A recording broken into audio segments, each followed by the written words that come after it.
guys send their guys out every night, but when the Cavs do it, when LeBron does it, it's something different. So, I mean, but I understand too, because, these people are waiting to see LeBron play. They wait for this moment, this opportunity. And, when he doesn't play, the best player in the world doesn't play, it's tough on the fans and it's close to Christmas. So a lot of it was Christmas presents and Christmas gifts. But, I mean, it wasn't nothing intentional. Like I said, it was just circumstance. And sorry to the fans that didn't get a chance to see him play. But, when it is LeBron sitting out, it is a bigger deal. I've been in this league 14 years. I shouldn't have to explain me sitting out games or not playing games.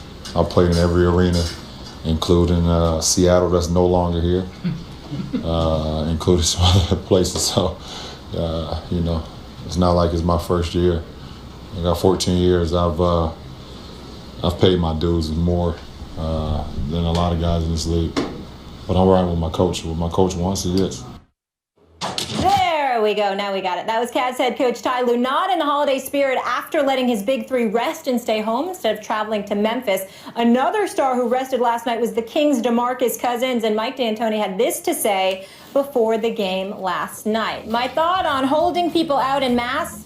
I'm really not for it. You think of the kid that travels 3 hours to see somebody and they don't show up, it's tough. So it's complicated. I know every coach is trying to do the best for his team and trying to win. He has to do what he thinks is right to win. The league may have to look at it and figure it out. Stephen A. Smith, should fans be turned off by players' attitudes? Yes, they should.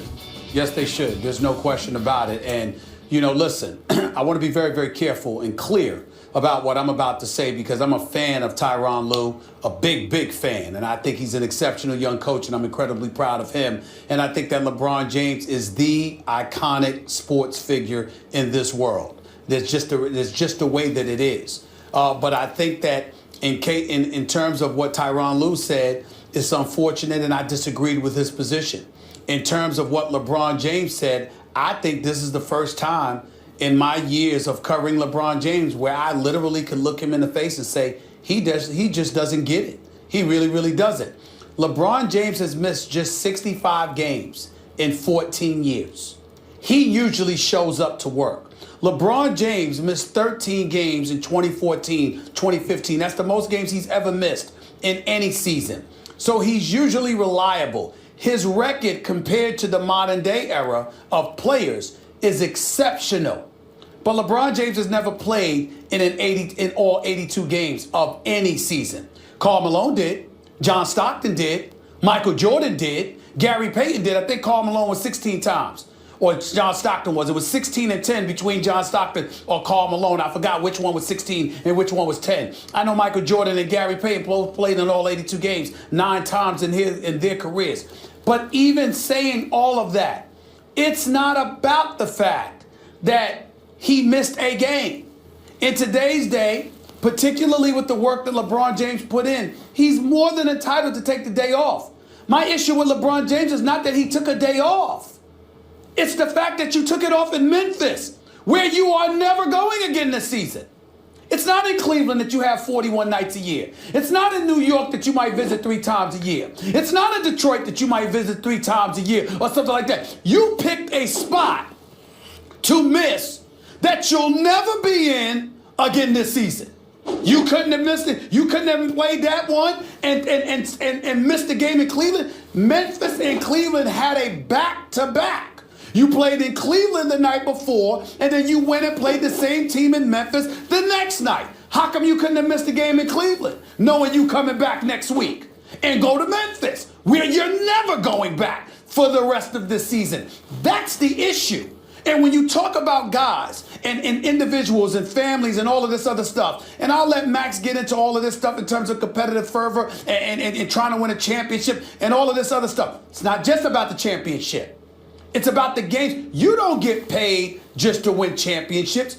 You get paid for the 82-game schedule you have to endure, and the postseason. And to skip a game in a city you're not going to be in again is the egregious part. It's not that he took the day off. LeBron James can take a day off anytime he wants to. He is right. He has earned that right. But tell that to the kid or the family in Memphis that's their one shot to see you, and you didn't show up there. That's the point. Okay. Okay, I hope LeBron doesn't listen to you. Don't listen to him, LeBron. Look, you're talking about a business decision he should make in the middle of a season, putting the business first. And I'm saying because you have to think about the fans' interest and that pays a salary, et cetera. And I'm saying worry about, in the middle of the season when you are a player, worry about the competition. He's making a competitive decision and not allowing business interests to interfere with that. Now, as to what about the kid in Memphis who doesn't get to see LeBron? Let's see what just happened. Hey, Stephen A., who won that game in Memphis? Memphis won. Now, if I'm a fan of Memphis, a playoff team in the West, I'm a kid and I like LeBron, but I'm a Memphis fan. I'm glad LeBron didn't play, because if he would have played, Memphis would have lost. So my team gets to win. That's good for me. Now I'll look at it from a Cleveland fan's point of view. Do I want him missing the game in Memphis, or do I want him missing the game at home? I want him missing the game in Memphis. LeBron plays for my team if I'm a Cleveland fan. And the vast majority of people who show up in Memphis are Memphis fans, and in Cleveland are Cleveland fans. So that all works out. Now, are we talking about the subsection of people who are LeBron James fans and have allegiance to him over allegiance to the fortunes of their own team? I suppose that is a group of people, and they get the short end here. You know, I mean, not everyone gets everything they want all the time. Those people get jerked. There's no doubt about it. But when you think about everyone's interests, those people, the LeBron fans who put allegiance to him over allegiance to their hometown team, those are the ones most deserving of shabby treatment. I mean, not that any fan is, but if someone has to get the business here, it should be those fans, not the LeBron fans in Cleveland or the Memphis fans in Memphis. I don't understand what the issue is here. Clearly you missed the game on the road in enemy territory. That works out for just about everybody. Well, the thing that I find shameful about your position is that you act like you were always 40 and 43 years old. You act like you were never a kid.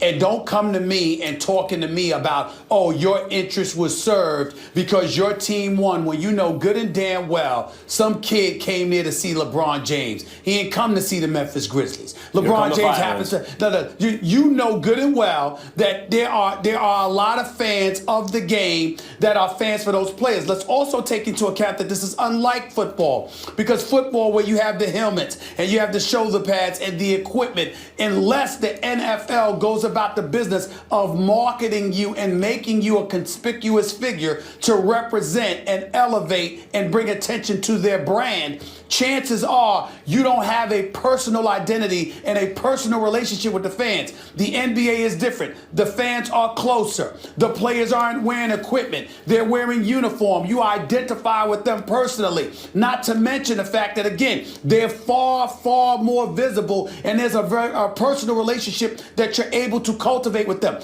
Those players use that to market themselves and make droves and droves of money. And listen, so all I'm saying to you is this. I want to make sure I'm clear. I am not saying in any way that LeBron James was wrong to take a day off, or any NBA player for that matter. What I'm saying is that where's your sensitivity when you know you're never going to be there again this season? And by the way, Max, he's also, I can't believe I'm saying this, but this is one of the rare times LeBron James came across as incredibly arrogant and insensitive. I disagree. In that soundbite. He really did. I totally disagree. He really did. He really came across like that. I love LeBron, but he did. I will go to a time when I wasn't 43, when I was like 8 or 10 years old. However, well, I'm glad you remember, because it damn sure don't sound like you remember that time. When the Knicks were a bum squad, if the Sixers were in town and Dr. J wasn't playing, hypothetically, I had tickets to the game, I'd be upset. When the Knicks were bums, I'd have been upset because I want to see Dr. J, right? And I don't get a chance to see him. That's a bad example because it's Eastern Conference, but you get the idea. Now, when the Knicks were a playoff team, if Michael Jordan, and he never missed games, unfortunately, and Michael Jordan, as we both know, in his prime, was unlike any athlete who ever lived. It was more amazing watching him than LeBron James. I'll say that definitively. And I loved watching Michael Jordan, but if he would have missed a game against my Knicks when they were a playoff team, thereby increasing the chances that my team has better playoff seeding, I would have loved that as a kid. Even if I had tickets to the game, I want my team to win. You would have felt that way watching the game.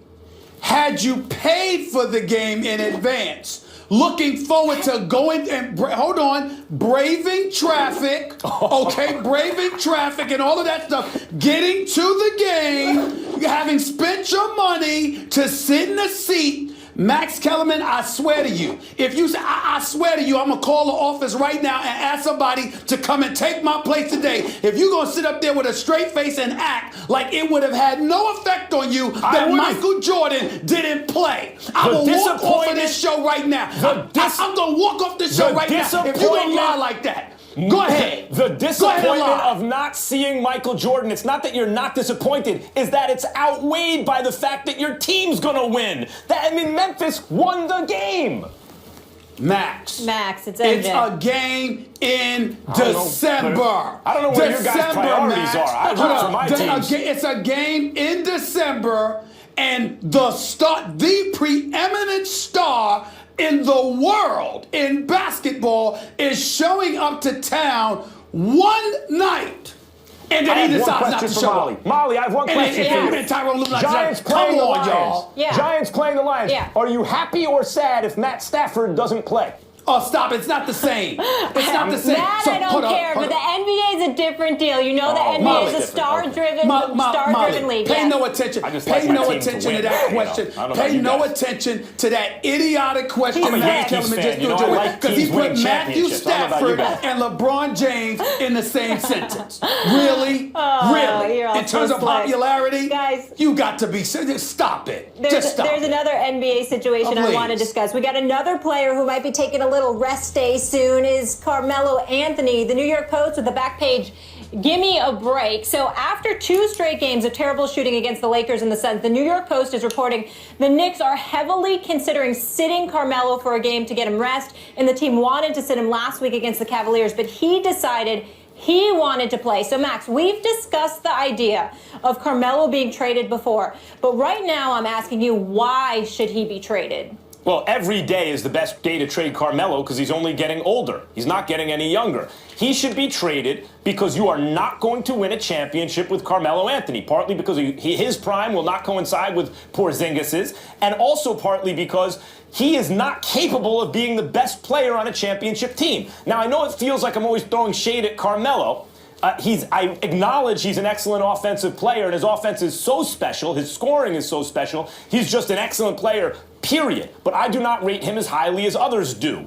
And I picked Syracuse to win because he was on that team back in the day. I was a fan of his. Stephen A., the best time to trade Carmelo Anthony was during Linsanity, actually, not after. When D'Antoni was the coach and he had a point guard who wasn't even great, just good and willing to buy in, and the team was buying in, they won and won and won. And everyone at the time said, well, when Carmelo comes back, he's a ball stopper, it's going to interfere. And I was arguing with people, no, Carmelo just wants to win. Don't worry about that. And you know what happened? Carmelo came back and the ball stopped and they stopped winning, just as everyone had told me would happen. So I had to adjust the way I thought about things. And the best thing would have been, at the time, once you saw what D'Antoni was capable of doing, he wasn't going to win any championships, but neither was Carmelo. D'Antoni was going to be able to create an atmosphere conducive not only to winning and exciting play, but to other players and stars wanting to play for the Knicks in the biggest market because they'd have been playing an exciting ball-sharing style. They should have traded Carmelo right then. They didn't. They blew it. Except for one season, they've been terrible since then, and the only good thing to come out of it is they got to draft Kristaps Porzingis, which is an unintended consequence of being as bad as they've been with Carmelo as the best player. Trade him now because you couldn't trade him yesterday. Don't wait till tomorrow. Well, my problem with your synopsis and your evaluation is that you're blaming Carmelo instead of Phil Jackson, as far as I'm concerned, and that's where my problem lies. Should Carmelo Anthony be traded? Absolutely. I think he should get the hell out of New York. By the way, in the interest of full disclosure, periodically throughout the last year or so, Melo and I have argued about this on several occasions. He wants to stay. He's committed to being a New York Knick. He loves New York. He wants success to take place here under his watch.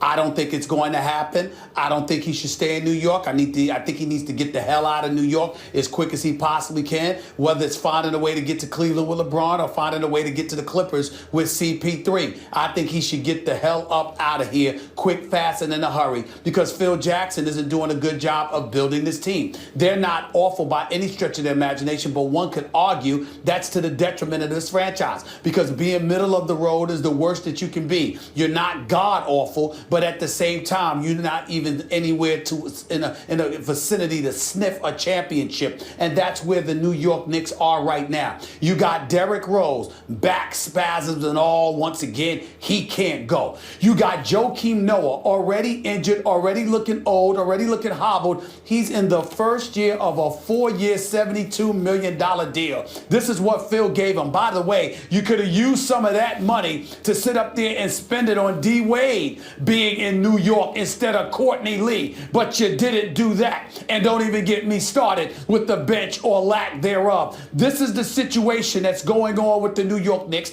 It's got Phil and Mr. Big Chief Triangle, as Jeff Van Gundy once called him. In the midst of all of this, he's the orchestrator of all of this, making headlines for all the wrong reasons, engaging in the kind of distractions New Yorkers don't need, and Melo certainly doesn't need, not giving a damn how it comes across, not giving a damn how it looks, and clearly not giving a damn about how it impacts the New York Knicks. But so Stephen as far as A. I'm concerned, what do we have? Melo 32, Derrick Rose injured, Joakim Noah looking injured and old, and by the way, Courtney Lee, who's younger, but who gives a damn because he's no D Wade. That is what we have in New York. But Courtney Lee's the right kind of player the Knicks should be looking for. Just a little bit old, and they gave him too many years. That was what the market dictated. It didn't dictate it. They didn't have to. You're making the Phil Jackson point. Where were the Knicks' fortunes before Phil Jackson? Under Carmelo, they had one good season. One. They didn't make the conference finals. That was it. And that predates Phil Jackson. So the constant here of the Knicks not being good is Carmelo. And it's not because he's not good. It's because he's not good enough. He's not good enough to lure other stars to New York. He's not good enough to be the best player on a championship team. But you're making the wrong argument, because I'm not disputing that. I'm not disputing that he shouldn't be traded. That's the whole point. But you're blaming Phil, but his problems predate Phil. You're damn right it's Phil. You're damn right it's Phil. So what about before Phil? What was the problem then? But let me ask you this question back. What about it before Phil? He's one player. One player can't do it all. Everybody ain't LeBron. And the reality is this, Max. Again, I'm going to harken back. I covered a 6-foot guard named Allen Iverson for 10 years. Forget Allen Iverson. What about Larry Brown and Billy King and Pat Croce? It's knowing what you have and building around it. You don't look at Allen. You don't.